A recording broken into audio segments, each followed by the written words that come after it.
thank you all so much for being here.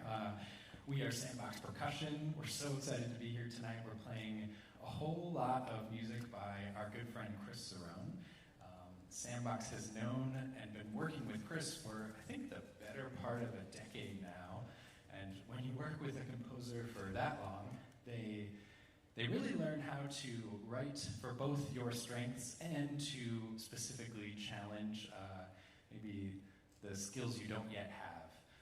Chris has a very great way of finding those exact things with the four of us, and it's been one of the joys to be in Sandbox has been getting to kind of explore the sound worlds that Chris has somehow managed to create out of a percussion quartet. So that's what we're excited to sort of have in store for tonight. Earlier this year, we released a record of a bunch of Chris's music, I think all of his percussion chamber music. So we're going to be playing a few pieces from that record.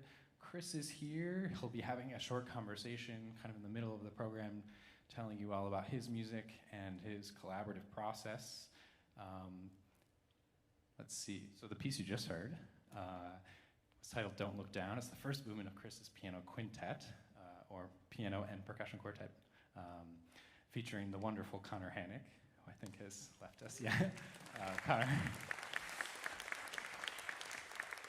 Up next, we're playing two short pieces. The first is one of the interlude movements of Chris's piece for percussion quartet and mezzo-soprano, but we're playing this sort of insert movement inside that larger work, and that's going to go straight into the piece titled A Natural History of Vacant Lots, which is going to be accompanied tonight by a beautiful video made by Jonathan Maurer. I think that's enough talking for now. Thank you again for being here, and please enjoy.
Thank you all again so much for being here. My name is Ian, and I have the great pleasure to welcome my friend Richard Kessler and the wonderful Christopher Cerrone to the stage to talk a little bit about all this music.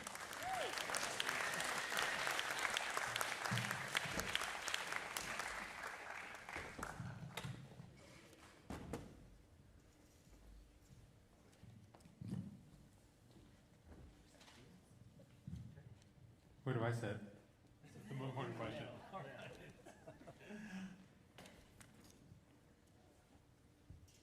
I actually wrote some things down. Everyone, I'm Richard Kessler, the provost of the New School. And everything I will say about these two artists and Sandbox Percussion and Connor is true, even though I did hire them. And what I'm saying is just because I hired them doesn't mean I really don't think they're great. And I do want to say, to start, I'm not sure that you realize this, but the New School has a very deep connection to percussion music. It was where John Cage came to study in 1932 with Henry Cowell, and where he taught from 1950 to 1960. And of course, his role in percussion music is foundational. And in addition to that, you've heard some prepared piano tonight, and his role in prepared piano with Lou Harrison. They invented prepared piano. And in addition to that, Joanna Bayer, also an early composer as well as Cage for percussion ensemble, attended both Mannes and the New School.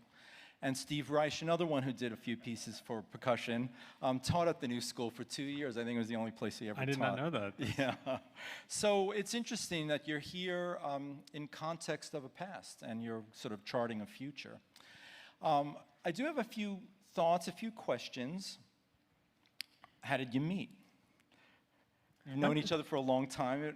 People might want to know. I've known Ian the longest, I think, out of anyone in Sandbox, because I think he lived down the hall from me at the Manhattan School of Music. And he was there he was this marimba whiz, and he showed up for like one semester and then was gone. He left and transferred it to Peabody to study with the great Van Cise. So that I knew of Ian, and I sort of knew him a little bit then. And then about 4 years later, we wound up together at Yale, where I got to know him much better. And I think we honestly, and I say this to my students all the time, is I'm like, your future collaborators are the people you're having beers with, or after class, not the fancy people coming to visit. And so Ian and I really got to know each other as friends first, and sort of just would hang out and talk music and talk all sorts of things. And really sort of finally, I think really, you played a bit of my music when we were at Yale, but then we wound up in Brooklyn together. And this is around the time Ian was forming Sandbox, where we started working together a lot, because I sort of, and the other thing I always say to my students all the time is, when you're out of school, you really write for your friends, because they're the only people who want to play your music at this point. So, they were forming Sandbox, and I was, and I think, again, like, when I was in grad school, I was really interested in writing these big pieces, writing operas, and then suddenly you kind of have no one to write for. You've just got to write for your friends. And so, we started building this project. I have a piece that you'll hear a little bit from. In the original version, it's called Memory Palace, and Ian had been part of a commission to play the piece, and started playing it a lot and playing it really well. And sort of that was the beginning of our journey together. It had a lot of building of instruments, which you'll hear a lot of tonight, which you've already heard a bunch of. And so that was really the beginning of our journey, and then sort of Sandbox formed, and then it just hasn't stopped. Oh, I was just going to say that the Memory Palace, the piece that Chris was just talking about, we're going to feature one movement of that piece at the end of this program. Chris made a percussion quartet arrangement of this solo piece, and I'm really, on a personal level, I'm really happy that we're going to feature just a little bit of the first thing that we did together on this concert.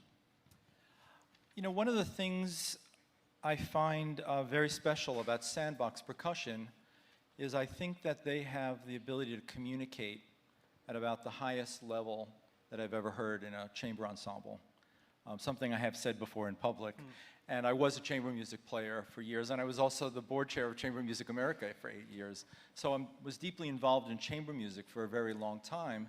And listening to Sandbox Percussion, it's not just the ability to play the instruments and to play together accurately as a great chamber music group would play, but they have, I have always felt, an extraordinary ability to communicate. And so as a composer, how does that kind of X factor play into how you might write for the group, different from a group that may not quite have that level of communication skills? Well, you know, Terry sort of alluded to it early on, is that I think there's a little bit of a factor of like, I think you guys can do this, you know, because if anyone can, it's you, and if you can't, it's my fault, and I'll change it. But there is always, you know, Ian really sort of, you know, well, I'll send him a new piece, and he'll be like, well, that's sure is a nice first draft, and because and sort of he sees, but this is actually amazing because he sort of sees what I'm going for, what my intentions are, and then I know that I can trust these people. You know, when you send an orchestra piece in, there's no nice first draft, we'll see how the reading goes. That's it, that's the concert. Working with a group like this, working with a chamber music group like this, you can be like, okay, this is what I'm going for. Maybe 90% of this will work, 10% is gonna need some serious finagling, and I know for a fact that Connor also significantly, you know, made a lot of adjustments to the piano part for Don't Look Down to make it possible. But that was kind of the idea going in, is that I knew that I could trust these people. And I think that's really maybe the word I'm looking for, is that I trust them to work incredibly hard on it, and I also trust them to tell me when something is either impossible, or perhaps, and you know, one of the early things that we had working on, and I actually, again, teach this in my class to my students, where I was like, I wrote this thing that wasn't impossible, but it was a lot of work, and maybe not totally worth all that work. And Ian said, you know, maybe if you could adjust this a little bit to make it like this, you know, maybe that I could go from spending 8 hours a day working on this 3-minute movement for a month to learning it in an afternoon. And I said, that seems like a much better use of your time. So, you know, really just trusting in the process that he's not gonna blow up my music. He's not doing this because he's lazy. He's doing this because he wants 100 other percussionists to play this piece. And so that really is the core of my working with Sandbox, is that they're gonna try anything, and they're gonna push back when the right time is to push back. I will get back to Sandbox and Ian in a second. So what happens when you do write for an ensemble like an orchestra, where you don't have the relationship, you're delivering a piece, and you may never know, they may even rewrite your piece without your permission. All sorts of things have happened with composers and orchestras. So how do you adjust to that, going from this sort of sublime to something else? Well, you know, I'm going to stop saying, I tell my students this all the time, many of them are here, but the other thing I said is, you know if an orchestra likes your piece if there are not nasty comments written in the parts when you get it back. But you know, they are literally called Sandbox Percussion, and so I do often see these kinds of works as the sandbox for ideas. They're an incubator, so a lot of the things I've developed, I actually, you know, I wrote a piece for the Cincinnati Symphony that had a bike pump in it, and everyone's like, where did you come up with this bike pump idea? This is so creative. And I was like, well, you know, I wrote, you know, like literally, you know, I experimented with this group who's willing to experiment with me, and then, so I do sometimes think the real joy of, you know, like, these things feed into each other. So I do think you cannot take the level of risk. You cannot say, I'm gonna just go hog wild. You're gonna say, okay, we have 3 rehearsals. And I know this works, and I will say that Ian and other members of Sandbox generously often look at my parts, and even if it isn't for them. And so that always really helps. But, you know, there is a sense of, when I know that I can take some risks, I take the risks, and then the risks get integrated into the works that maybe don't have the capacity for as much risk. Excellent, thank you. I do want to know, not only do I think Sandbox is incredible, as I just described, and I have said this to Chris before, I think Chris is an extraordinary composer, and I'm glad to be able to say that in front of an audience. So, Ian, you do see in the life of ensembles and performers very often periods where they have a relationship with a composer, but it doesn't always last for a long time. So when you and the ensemble think about Chris and the works you've already done, you already have a long lasting. You could say this is many chapters. You could close the book and say we're moving on to a bunch of other people. One, do you continue to find that the relationship is unfolding and growing and evolving in ways that teach you things, where you and the group are learning things? And do you anticipate that this will continue to be a much longer relationship over time? Yeah, no, it's a great question because we, as a percussion ensemble, our mission is to commission new pieces, is to work with composers on new music. And there are so many amazing composers in the world right now that we really, really, really want to work with. And so why do we keep coming back to this guy? I mean, in the beginning, I think we saw something in Chris's music that we felt, and I think Chris agreed, would add something to the expressive possibilities that our instruments have. So we were playing a lot of music that was very rhythmic, very pattern-oriented, things that percussion does do very well, and we were excited about that, and we still play some of it. Chris still writes some of it, like the Gold Beater Skin part that we played. But Chris has this beautiful, melodic, lyrical sensibility, and we felt like there wasn't that much music for percussion ensembles, at least when we first started talking to Chris about it. And the idea of commissioning a piece like that, like Terry was saying, is maybe going to play to our strengths sometimes, but force us to think about music in a way that we had never thought about it before. That was really attractive to us. So I think the first piece that Sandbox worked on with Chris was a piece called Gold Beater Skin that's on the album, Mezzo, Soprano, and Percussion Quartet. And this did that in an amazing way. So we're working with a vocalist, thinking about music in a horizontal way when normally we drummers think about it in a vertical way. Like, it was a completely different thing. And we all, I think, were blown away by how much we learned. We could see ourselves gaining knowledge, improving at our craft in the moment. And so that was a sure bet that this was a relationship that was worth pursuing. And since then, I think with Chris, every time we've come back to each other, we've tried to find like a different angle to work together with. So in this album, every piece is a slightly different combination. There's a piece with a mezzo-soprano. There's a piece with a pianist, like you heard. There's a piece with electronics. That's the one you just heard a minute ago. There's one piece that's just the four of us that we're going to play later. And in terms of the future, yes, we're planning a piece that we're going to premiere at Caramore this coming summer. Yeah, big one. You want to tell us a little bit more about that piece? You know more than I do. Yeah, I mean, I know slightly more than you do. It's a piece that's premiering this summer at Caramore with the Young People's Chorus of New York and Sandbox outdoors. And the idea is the idea I have for the piece is called "The Only Way Is Through," which is from Robert Frost's beautiful poem. And the piece sort of centers on a setting of this Frost poem. But the whole idea of the piece, I think, is that, and I'm a new dad, so I feel like everything is infected, in a good way. He has thankfully not been infected by anything. Is infected with that idea of new parenthood. So the idea of the whole piece is that the piece will slowly be built in real time. The singers will help them build their instruments. Little by little, instruments will be built by the singers, and they will fail, and they will try, and they will try again. And so I think a lot of my music, and this is sort of a little bit in the piece Ode to Joy you'll hear at the end of the program, is that I've been interested more and more in sort of like failure, joy, and I think maybe elevating these basic aspects of life to something a little bit more, elevated. But yeah, so the relationship goes on in real time. Excellent. How are we doing on time? These guys might be just about, but please, yeah. Well, one last question for the two of you. One of the things that's really interesting, if you follow Sandbox Percussion, is all the different things they bang on. And I use that phrase purposefully because it sometimes seems that composers will just seek out almost anything you can bang on. A composer might just walk around and look at it and think, oh, look at that thing, I can insert it into a piece for Sandbox Percussion. Now, I don't know that that's the case. So I did want to ask both of you, one as a composer and one as an ensemble player and percussionist, is it as simple as you might see something, you might have heard a sound, you know a sound. Of course, we're dealing with pieces tonight that have found sounds.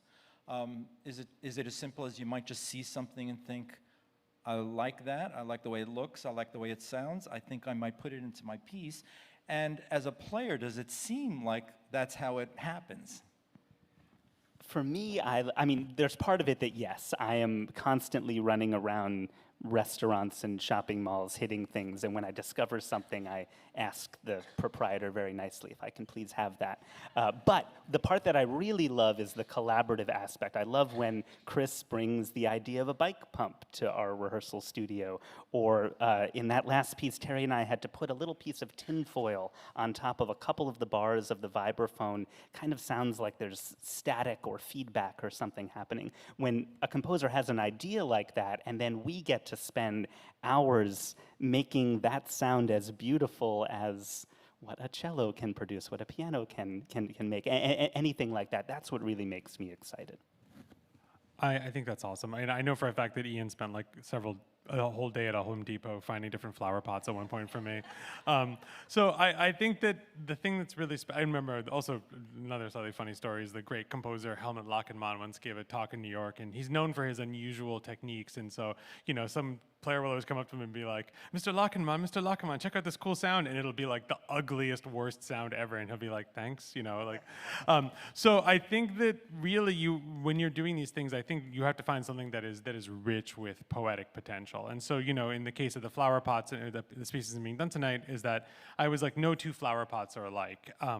And so, you know, they're all going to sound a little different. And that impossibility of translation, and the piece was about translation, was something that always gets lost in translation. And so I think for a lot of me, and so in the piece you'll hear tonight, Ode to Joy, features them whistling and playing harmonicas, and no two harmonicas are in tune either. And so sometimes I think, and that piece is really about the distance between wanting to have joy and actually experiencing joy. So for me, you can't just have some weird thing, it has to have some kind of poetic possibility that is, rich with meaning, with illusion. And so ideally, and the last thing I'll say is that I remember once that I was in a museum, and there was this really cool, beautiful piece in the corner, and I realized it was just this like thing measuring footprints, and it wasn't a work of art at all, but it completely brought new beauty to everything else in the room to me, because I was like, now everything is an artwork to me. And of course, that's the great John Cage, motto. So I think that ideally you're wanting to bring a little bit of the everyday world into, so that everything becomes music.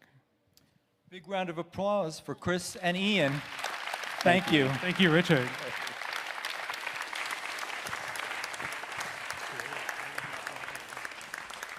Thank you all. We are going to continue now with one more interlude from Goldbeater's Skin, and then into the most recent piece that Chris has written for us, a piece called Ode to Joy.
Thank you all so much. We have one more piece to play for you all, but before we do that, I did want to mention that actually after the show, if we'd love to meet any of you that would like to say hello, or if you have any questions or anything, we'll be in the lobby afterward, and we might take a few minutes to just put some sticks away or something. But then yeah, we'd love to say hello if any of you would like to have any questions or anything, or comments or concerns. But for this final piece, it's actually the first piece I ever heard by Chris Cerrone, Claremont from Memory Palace. As Ian was mentioning, it was originally a percussion solo that I heard Ian play, and I was lucky enough to play myself.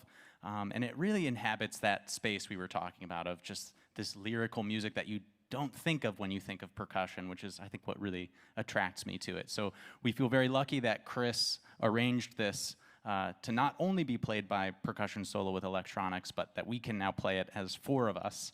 And it's for these beer bottles. And I think actually this piece, Memory Palace, each movement takes a memory, I think, from Chris's life. I know he's in the audience, but I'm still going to tell the story for him. I think this one comes from fond memories up at the Manhattan School of Music, I suppose a rival institution. Sorry, Richard. But yes, and maybe late nights, having a beer with friends, and that when that beer is gone, you can actually still enjoy the bottles, as maybe a few of us have. You can blow across the top of them to create a pitch. And based on the sound of this movement, I think Chris is probably reflecting on some actually pretty happy memories here. So hopefully you enjoyed as much as we do. This is Claremont from Memory Palace.